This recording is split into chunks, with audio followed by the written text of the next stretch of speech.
लोकसभा चुनाव का आगाज हो चुका है और उत्तर प्रदेश की 80 सीटें लोकसभा चुनाव के लिहाज से काफ़ी अहम हो जाती हैं, जहां पर सपा कांग्रेस के साथ मिलकर चुनाव लड़ रही है और बड़े बड़े दावे कर रही है। लेकिन सपा के साथ सबसे बड़ी समस्या ये है कि वो ना तो अपने लोगों को साथ करके रख पा रहे हैं और ना ही बाहर से किसी को अपने साथ जोड़ पा रहे हैं। ऐसे में सवाल ये उठता है कि आज जो सपा प्रमुख दावे कर रहे हैं वो सच हो सकते हैं। कानपुर के लोग हमारे साथ में, उनसे बात करते हैं और जानने का प्रयास करते हैं कि आखिर कानपुर की जनता क्या सोचती है। क्या वाकई में सपा कुछ करिश्मा दिखा पाएगी लोकसभा चुनाव में, या फिर जो बातें की जा रही हैं वो सब हवा हवाई हैं। सर ये बताइए कि जिस तरीके से सपा की स्थिति बनी हुई है लगातार, पहले राजभर उन्हें छोड़कर चले गए, फिर स्वामी प्रसाद मौर्य छोड़ चले गए, अब पल्लवी पटेल, तो ऐसे में सपा कितनी मजबूत दिख रही है? मजबूत क्या दिख रही है, वो केवल एक दावा कर रही है, उसमें मजबूती कुछ नहीं है और धोखा से और कहने से कोई फ़ायदा है नहीं। सच्चाई सामने आ चुकी है, जनता जागृत हो चुकी है, तो अब केवल हवा हवाई से काम होने वाला नहीं है। जो सरकार आज हमें इतनी सुंदर सुविधा, चिकित्सा सुविधा दे दी है, आयुष्मान के हमारे पूरे परिवार का आयुष्मान कार्ड बना है, जिसमें 7 लोग हैं, 35 लाख रुपए का भी हमारा हो गया है क्लेम, मेडिकल क्लेम। तो हमें ये क्या चाहिए अब? अगर एक चिकित्सा और शिक्षा पर थोड़ा सा और ध्यान दे दें तो हमारा जो है राम राज्य हो जाए। हम लोग राम राज चाह रहे हैं, इस हिसाब से अगर चलती रही सरकार तो हम लोग राममय हो जाएंगे और राम राज आ जाएगा। राम मंदिर भी बन गया जी, राम मंदिर भी बन गया, बड़ा सुंदर बन गया। उसमें अच्छे भी लोग गए, खराब भी गए, लेकिन लोगों ने विरोध भी किया। लेकिन राम जी को आना था और जो भी राम जी का विरोध किया है उसका पतन होना निश्चित है, ये जान लीजिए। एक युग में रावण ने विरोध किया था, लास्ट में उसका पतन हो गया। आज भी जो विरोध करेगा उसका भी पतन होगा। हम तो यही चाहेंगे और राममय हो जाए। अब राम मंदिर बन गया, लेकिन सपा के लोग दर्शन करने के लिए नहीं गए। तमाम विधायकों को आमंत्रित भी किया गया, विधानसभा अध्यक्ष ने कहा कि सबको लेकर के चलेंगे साथ में, लेकिन वो गए नहीं। लेकिन सपा प्रमुख के दावे बड़े बड़े हैं कि वो लोकसभा चुनाव में झंडे गाड़ देंगे। क्या लगता है आपको? कहीं नहीं गाड़ देंगे, सब हवा हवाई है। बीजेपी सरकार ने जो काम किया है वो शायद किसी सरकार ने नहीं किया है। रोड देख लो, लाइटें देख लो, और तुम्हारा आयुष्मान कार्ड है, गैस सिलेंडर है, और ये सब सही रूप से सरकार चला रही है और पूरी जनता आपकी 80 की 80 सीट देगी, इसमें दो राय नहीं। विपक्ष को लगता नहीं है कि विपक्ष को लेकर के कोई गुंजाइश बची हुई है? कुछ सीटें विपक्ष के पास कुछ सीटें जाएंगी कि नहीं जाएंगी? बहुत मुश्किल है, 80 की 80 निकालेगी बीजेपी। क्या लगता है आपको, क्या सपा को कुछ गुंजाइश दिखती है सपा की? लोकसभा चुनाव में क्या प्रदर्शन रहने वाला है सपा का? सपा का कोई प्रदर्शन नहीं हो पाएगा। भाजपा पूरा जितनी भी सब सीटें हैं भाजपा की निकलेगी। और लगता है आपको, ऐसा इतना आत्मविश्वास क्यों है? भाजपा बहुत अच्छा काम कर रही है, सर्व समाज लेके चल रही है और बढ़िया विकास कार्य कर रही है। सभी योजनाएं सरकार दे रही है और जनता को उसका लाभ भी मिल रहा है। जनता संतुष्ट है, जनता से कुछ कहना नहीं है। समाजवादी पार्टी को एक तरफ तो उनके अपने चोट दे रहे हैं, लगातार छोड़ करके जा रहे हैं, वही दूसरी तरफ ओवैसी जैसे लोग बाहर से चोट दे रहे हैं, क्योंकि अल्पसंख्यक वोट पे अपना एक अधिकार मानती है सपा। ऐसे में ओवैसी की पार्टी जब चुनाव लड़ती है तो निश्चित तौर पर डैमेज होता है अल्पसंख्यक वोट का। तो क्या लगता है सपा की स्थिति क्या होने वाली है? सपा यहाँ कहीं नहीं टिकेगी, यहाँ पे भाजपा 80 की 80 सीटें जीतेंगी उत्तर प्रदेश में। क्यों? क्योंकि भाजपा का काम ऐसा है, उसने इतना विकास किया है, रोडों का विकास हुआ है, हर आदमी को सस्ता इलाज मिल रहा है, और क्या चाहिए आदमी को? यही चाहिए, इसीलिए भाजपा 80 की 80 सीटें जीतेगी। भाजपा वैसे भी दावा कर रही है कि 50% सीटों पर तो 50% वोट उसको मिलने वाला है, तो ऐसे में क्या लग रहा है सपा को ले कितनी गुंजाइश है सपा की? यहाँ आम जनमानस में तो कोई दिख नहीं रहा कि सपा का कोई यहाँ पे जोर है। या भारतीय जनता पार्टी पिछले 10 सालों से है और आगे रहेगी। ये लोग एक तुष्टीकरण का मुखौटा लगाए हुए हैं विपक्षी। निसंदेह जो मोदी जी का नारा है 400 पार का, वो होगा। सपा और कांग्रेस दोनों अल्पसंख्यक वोटों पर फोकस करते हैं। ऐसे में ओवैसी का उत्तर प्रदेश में चुनाव लड़ना, अपने कैंडिडेट खड़ा करना, बाहर से उनको कितना चोट देगा? निसंदेह उनको चोट देगा, क्योंकि भारतीय जनता पार्टी, ये लोग तुष्टीकरण की राजनीति करते हैं सपा और कांग्रेस। भारतीय जनता पार्टी सबका विकास और सबके विश्वास से चलाती है, इसमें कोई तुष्टीकरण की राजनीति नहीं है। तो आज मुस्लिम भी भारतीय जनता पार्टी के साथ है और ओवैसी जैसी पार्टियां अगर लड़ेंगी तो निसंदेह कांग्रेस और सपा का नुकसान होगा, ये तो क्लियर है। कुछ और लोग उनसे बात करें। सर क्या लगता है सपा की कुछ गुंजाइश बनती है उत्तर प्रदेश में? आपको क्या लगता है? जी बताइए, क्या लगता है आपको? हमको तो अच्छा लग रहा है कि बीजेपी ही निकलेगी। बीजेपी निकलेगी? क्या वजह मानते हैं? वजह क्या है भाई, अच्छा कार्य कर रही है, सब अच्छे से चल रहा है, इसीलिए कहना बीजेपी निकलेगी। क्या कुछ योजनाओं का लाभ मिला है आपको? फिलहाल अभी तो नहीं मिला है, थोड़ा बहुत मिला है, ज़्यादा कोई विशेष नहीं मिला है। क्या क्या लाभ मिला? केवल एक कॉलोनी मिली है बस। एक कॉलोनी मिली है, कॉलोनी कम होती है क्या? और कम तो है ही है। और क्या चाहिए? और कुछ नहीं चाहिए, और कुछ नहीं चाहिए। कुछ नहीं चाहिए। तो कुछ और लोग भी उनसे बात कर लेते हैं। सर ये बताइए कि सपा की कितनी गुंजाइश देखती है उत्तर प्रदेश में? क्या लगता है लोकसभा चुनाव में क्या असर डाल पाएगी सपा? थोड़ा सा इधर जाइए, थोड़ा सा इधर जाइए। नहीं आएगी। क्यों? काम ही नहीं सही था। सबसे बड़ा जो सुरक्षा की बात थी ना, वही नहीं थी। और काम भी अखिलेश से जैसे उम्मीदें थी वैसे कुछ काम नहीं किया उसने।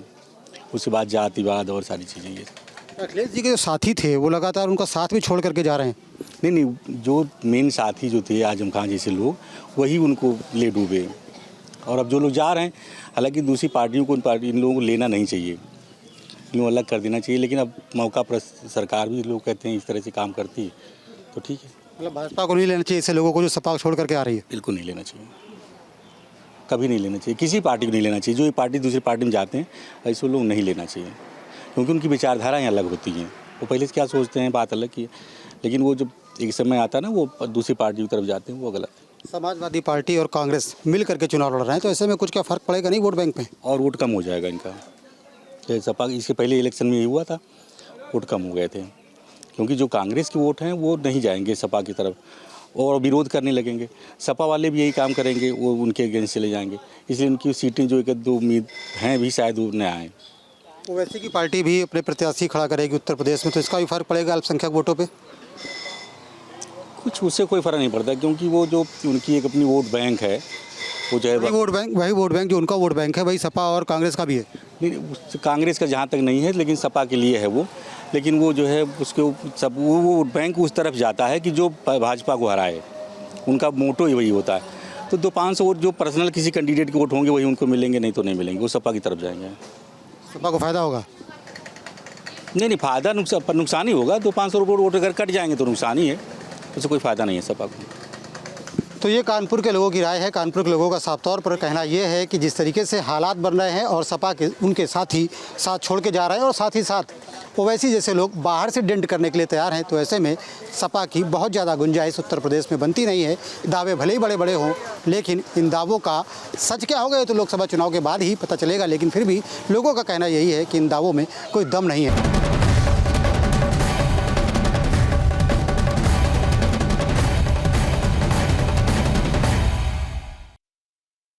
2024 लोकसभा चुनाव का बिगुल बज चुका है और हम इस समय महाराजगंज जनपद के नौतनवा उनसरेवा बाईपास पे हैं और यहाँ हमारे साथ कुछ लोग मौजूद हैं। उनके बीच चलेंगे, उनसे बातचीत करेंगे। आखिर सियासी माहौल क्या है 2024 लोकसभा चुनाव को लेकर अगर बात की जाए तो सीटों पर दाव अपना अपना। अखिलेश यादव का जीत का सपना, क्या कहेंगे? देखिए, जैसा आपका स्लोगन है, मुझे ऐसा लग रहा है कि वो स्लोगन सत्य है। वो सपने में ही रहेंगे, क्योंकि मैं अपने जनपद की बात करूंगा। अब बहुताया मैं पूरे प्रदेश के बारे में मैं जानता हूं, लेकिन फिर भी मैं अपने जनपद की बात करूंगा। इस जनपद में कहीं दूर दूर तक कोई नहीं है। यहाँ ना अखिलेश की हवा है, न किसी की है। यहाँ पे अगर सिर्फ हवा है तो जो है मोदी जी की है, योगी जी की है और पंकज चौधरी जी की है। मैं इतना ही आपसे कहना चाहूँगा। अगर बात की जाए तो महाराजगंज लोकसभा में सबसे ज़्यादा कुर्मी वोटर हैं। कुर्मी वोटरों की संख्या 4 लाख से भी ज़्यादा है और महाराजगंज के जो सांसद हैं पंकज चौधरी, जो राज्य वित्त मंत्री भी हैं, वो 6 बार चुनाव जीत चुके हैं। ऐसे में क्या लगता है चाचा, इस बार 7वीं बार जीत होगी? अब की बार 400 पार, अब की बार 400 बार भाजपा का जनादेश बढ़ रहा है। क्या लगता है इस बार पंकज चौधरी जी ले जाएंगे और क्या लगता है, केंद्र में प्रधानमंत्री ही रहेंगे। बाहरी और अंदरूनी में चोट है और ईडी में कैसे मिलेगा वोट? जैसे अंदरूनी में ईडी जो गठबंधन इनका बना था, पल्लवी पटेल गठबंधन अभी प्रत्याशी उतार दी, तो कहीं ना कहीं गठबंधन को लेकर लगातार सवाल उठ रहे थे, गठबंधन नहीं चलेगा, तो ये गठबंधन टूटता नजर आ रहा है। क्या कहें? अब वो गठबंधन टूटे या बने, इससे कोई फर्क नहीं पड़ने वाला है भाजपा को। अब की भाजपा 400 पार ले जाएगी। क्या कह रहे हैं भैया, सही कह रहे हैं? नहीं, इनकी बात में हम इनको सही नहीं मानते हैं। क्या लगता है? यहाँ लड़ाई ये है, भाजपा गठबंधन की लड़ाई है। लेकिन गठबंधन भाजपा से कहीं कमज़ोर नहीं। और जिस जगह पर आप खड़ा होकर के आज इंटरव्यू ले रहे हैं, जहां खड़ा है, ये सोनौली नगर पंचायत में आता है। अगर भाजपा का इतना ही रुझान है और भाजपा के प्रति लोग इतना ही आकर्षित हैं, तो नौतनवा और सोनौली दोनों नगर पंचायत की सीट देख लीजिए, जहाँ भाजपा की जमानत नहीं बची है। इंडिया गठबंधन मजबूत है, 2 चौधरी हैं। इंडिया गठबंधन से वीरेंद्र चौधरी आ रहे हैं और वीरेंद्र चौधरी और पंकज चौधरी में कांटे की टक्कर होगी, जीतेगा इंडिया गठबंधन। लेकिन लगातार विपक्ष सवाल कर रहा है कि इनके पास तो प्रत्याशी ही नहीं है कि प्रत्याशी घोषित कर सकें। प्रत्याशी घोषित हो गए। परिंदा के विधायक वीरेंद्र चौधरी जो प्रांतीय अध्यक्ष है कांग्रेस पार्टी के, वो इंडिया गठबंधन से, कांग्रेस और सपा गठबंधन से वो प्रत्याशी है। अगर बात की जाए तो 50% वोट पे बीजेपी ने अपना दावा कर दिया है, तो जो 50% वोट बचा है वो जनता किसका साथ देगी? देखिए, सबसे पहले आप सभी को हम बता देना चाहते हैं कि अभी बात हो रहा था कि यहाँ 400 पार जा रही है भाजपा का कहीं यहाँ ग्राफ नहीं है। महाराजगंज जिले में अगर विकास के मुद्दे पर अगर चुनाव लड़ लें तो मैं मान लेता हूँ कि इनके पास 400 सीट है। कहीं इनका कहीं नहीं सीट निकल रहा। महाराजगंज हो, चाहे अमरोहा हो, चाहे अभी प्रदेश की बात की है आपके बीच में, हम पूरा प्रदेश घूम करके आपके, चाहे इटावा हो, चाहे बदाऊं हो, चाहे अमरोहा हो, चाहे विदियापुर हो, चाहे शाहजहाँपुर हो, चाहे आपका फतेहपुर हो, अगर विकास के तौर पर अगर देखा जाएगा तो गठबंधन की प्रत्याशी जो हमारे हैं वो विकास की है। अभी यही नगर पंचायत में देख लीजिए, जो अगल बगल आपके जितने भी रोड दिखाई देंगे, ये समाजवादी पार्टी की सरकार में काम हुआ है। और भारतीय जनता पार्टी के लोग क्या कर सकते हैं? कहते हैं हमारी काम। ये जानते हैं जो पंकज चौधरी जी हैं, ये अपने कार्यकर्ताओं को तेज पाता समझते हैं। ये जब चुनाव आता है तो इनको दाल में डाल करके इनको स्वाद बढ़ा लेते हैं, इसको उठा के फेंक देते हैं। अब भारतीय जनता पार्टी केवल यही लोगों को ठगने का काम करती है और गठबंधन के जितने भी हमारे नेता हैं वो सभी कार्यकर्ताओं को सम्मान देने का काम करते हैं। क्या कह रहे हैं भैया इनका? देखिए, मैंने जो भी, पहले तो मैं इनकी बात का खंडन करूंगा कि इन्होंने जो कहा गठबंधन का बहुत्व है, तो आने वाला समय गवाह रहेगा, गठबंधन की क्या हैसियत है वो पता चल जाएगी। और वीरेंद्र चौधरी जो आप कुर्मी वोट की बात कर रहे हैं, कुर्मी को छोड़ दीजिए, क्योंकि उनको एक जात विशेष में मत बांधिए पंकज चौधरी को। मैं कहना चाहूँगा कि लोग चाहे जो कहें, विकास की बात कर रहे हैं, मैं तो इनको विकास को यहीं सामने खड़ा होकर देख लें। कहा जाता है कि प्रत्यक्षम किम प्रमाणम। आज यहीं पे जो है कि जो दूरी हम लोग आज 4 घंटे 3 घंटे में तय करते थे, जैसे ही हाईवे बन के तैयार होगा तो हम लोग करेंगे। आज ये विकास की बात कर रहे हैं, यहाँ से लेके और यहाँ से रगरगंजवा तक का रोड अभी जो है बना है। और आज तक के इतिहास में जो नहीं बना था, पाठक टोले से लेकर बन्नावा तक का रोड जो है 2 करोड़ 28 लाख में बन रहा है। यहीं पे सिरवार टोले पे सीसी रोड का काम हुआ है। यहीं पे कोटई माता के मंदिर पे जो है कि ये तो कह रहे हैं सारा सपा का काम है। सुनिए, हम बताए, बात करने से कुछ नहीं होता है। और मैं इनको बताते चलूँ, जो लोग बोल रहे हैं कि यहाँ पे भाजपा नहीं, यहाँ पे वो नहीं, क्योंकि जो चेयरमैन की बात कर रहे हैं, चेयरमैन का चुनाव बहुत जो है छोटे लेवल का चुनाव होता है और वहाँ पे पार्टी विशेष का कुछ नहीं लिया जाता है। ये आप बता दें, ये जो बताते हैं, ये चेयरमैन की बात यहाँ नहीं आई है, ये विकास की बात है। ये जो अभी केंद्र की जो सरकार जो चुनाव हो रही है, लोकसभा की बात कर रहे हैं, ये लोग लोकसभा को अगर देख लें, अगर यहाँ से दिल्ली से उठा करके यहाँ तक देख लें तो गठबंधन की सरकार। आप बता दीजिए, आपका प्रधानमंत्री कौन? मेरा प्रधानमंत्री गठबंधन का है और हमारे गठबंधन के प्रत्याशी जो भी निर्णय होगा हमारे प्रधानमंत्री का चेहरा ही नहीं है हमारे पास। अभी साफ हो जाएगा, 2-4 दिन के अंदर आपकी साफ हो जाएगा। जो भी हमारा प्रत्याशी होगा वो काम करने वाला होगा, जो आप सभी को सम्मान लेकर के चलेगा। क्या मैं ये जो इनके ये जो बोल रहे हैं, अतिशयोक्त बोल रहे हैं, मैं आपको बताता चलूं कि जब मोदी से बेहतर काम करने वाला कोई मिलेगा तब ना मुझे चाहिए। भैया कोई हैया नहीं है साला। 24 एक मिनट आप बात जब हो रही हो तो बात करने दीजिए, ज्यादा उतावला मत होइए, क्योंकि सबको मालूम है कि हैसियत क्या है। ठीक है, मैं आपको बताते चलूं, जब मोदी से बेहतर काम करने वाला कोई मिलेगा तब ना किसी को कोई चाहिए। अरे उसको ना जात विशेष में आप तोल सकते हैं, ना किसी में आप उसको पाबंद नहीं कर सकते। मैं आपको बताता चलूं, लोग बताते हैं राम मंदिर की बात, जब बातें आगे खुल के बात हो, पहले उसने राम राज लाया, उसके बाद तब उसने जो है राम को बैठाया। ऐसा प्रधानमंत्री कहाँ मिलेगा कि लोग, सुनिए, पहले गरीबों को उसने अनाज दिया, गरीबों को उसने घर दिया। एक मिनट, आपके पास किसी भी जात विशेष का व्यक्ति हो, उसने नहीं पूछा आप किस जात विशेष का, उसको आवास देने का काम किया, उसने अनाज देने का काम किया, उसने जो यही कोविड काल में लोगों का मदद करने का काम किया उसने। उसके बाद जब राम राज कायम करने के बाद उसने राम जी को बैठाया। और मैं आपको बताता चलूं कि आज भी देश में जितनी भी चीजें होनी है उसी के द्वारा होनी है, और किसी में ताकत नहीं है कि कोई कुछ कर पाएगा। मैं इतना बताते चलूं, और उसके सामने कोई खड़ा होने वाला नहीं। भैया चलिए, कुछ और लोग हैं, क्या कहेंगे पापा?